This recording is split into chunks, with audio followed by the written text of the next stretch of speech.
L'info écho avec Capital.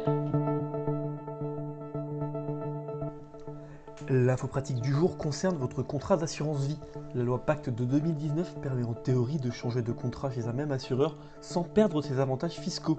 Mais le bilan de cette mesure laisse à désirer, selon notre chroniqueur Albert Dantois, directeur de la clientèle privée chez Nalo.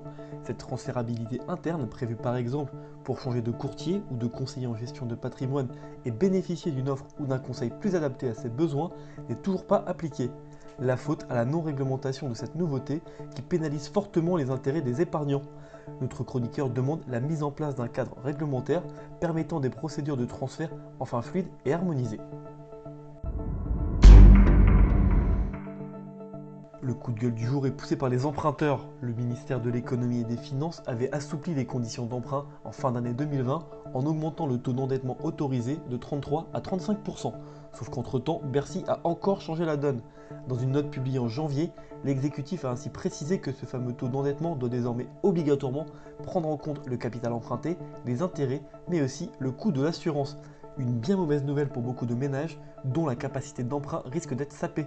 Certains n'ayant pas pu emprunter en 2020 pourraient ainsi encore se voir refuser un crédit. Plus d'informations sur capital.fr. Le chiffre du jour, 12,4%. Dans les Yvelines, il s'agit de la hausse moyenne du budget des acquéreurs immobiliers entre 2019 et 2020, selon le Crédit Agricole Île-de-France. Un chiffre qui grimpe également de 8,3% dans l'Essonne et de 6,1% dans les Hauts-de-Seine. Parmi les villes où le budget des acheteurs a le plus explosé en 2020, on peut noter Montmorency dans le Val d'Oise, Vincennes dans le Val-de-Marne ou encore Pantin en Seine-Saint-Denis.